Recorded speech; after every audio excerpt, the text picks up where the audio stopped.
Yes welcome फिर से S संस्कारशाला में आप लोगों का सभी का स्वागत है। और जैसा कि हम लोग चैन लेकर के चल रहे हैं प्रीपोजिशंस की, एक्चुअली फिक्स प्रीपोजिशंस की, यानी कि कुछ ऐसी वर्ब्स हम लेकर के आ रहे हैं जिनके बाद में एक निश्चित फिक्स प्रीपोजिशन आएगा।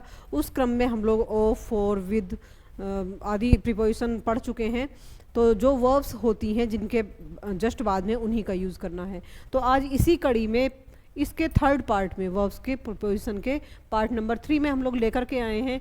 ये कुछ ऐसी वर्ब्स हैं, ये जो लिस्ट आप लोग देख पा रहे हैं स्क्रीन पर, ये ऐसी लिस्ट है। ये वर्ब्स वो हैं जिनके साथ केवल फ्रॉम प्रीपोजिशन आता है इनके जस्ट बाद में, ठीक है।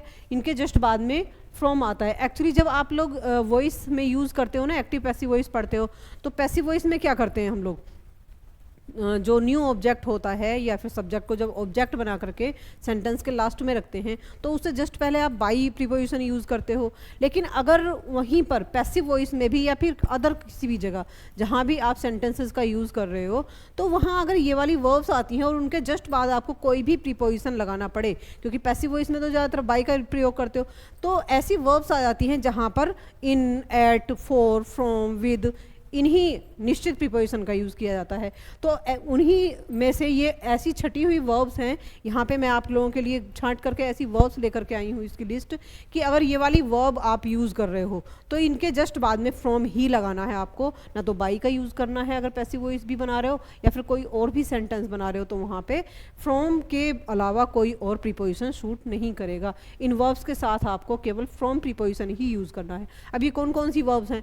एब्सटेन है तो एब्सटेन फ्रॉम हो जाएगा, अलाइट फ्रॉम हो जाएगा, cease from, debar from, derive from, derogate from, desist from, ये क्या है, detract from, deviate from, differ from, digress from और डिसेंट फ्रॉम, एलिसिट है, इमर्ज है, एस्केप है, प्रिजर्व है, प्रिवेंट है, प्रोहिबिट है।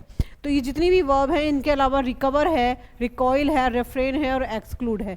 तो ये जो भी आप देख पा रहे हो इतनी सारी वर्ब्स हैं। तो अगर इन वर्ब्स में से कोई भी वर्ब आपको कहीं यूज़ करनी होगी और उसके जस्ट बाद प्रीपोजिशन का प्रयोग करना है, तो बिल्कुल बिना हेजिटेट हुए, बिना कंफ्यूज हुए आपको केवल और केवल फ्रॉम प्रीपोजिशन का ही प्रयोग करना है। इनके जस्ट बाद केवल फ्रॉम ही आएगा। ओके, इन सभी वर्ब्स के बाद में केवल आपको फ्रॉम प्रीपोजिशन यूज़ करना है।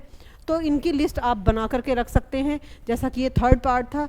और जो मेन वर्ब्स थी जिनके बाद में आपको निश्चित प्रीपोजिशन लगाने थे वो हम लोग कर चुके हैं। इसके बाद में हम लोग कल से स्टार्ट करेंगे वन वर्ड सब्स्टिट्यूशन।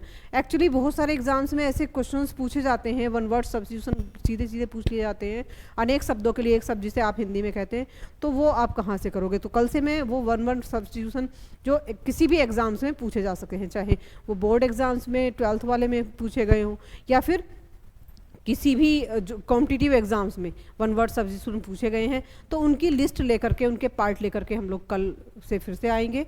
ओके, तो इनको पढ़ते रहिए और कहीं पर आप लोग बना करके रख लीजिए ताकि आपको इसमें फिर कंफ्यूजन ना हो। Okay, thank you.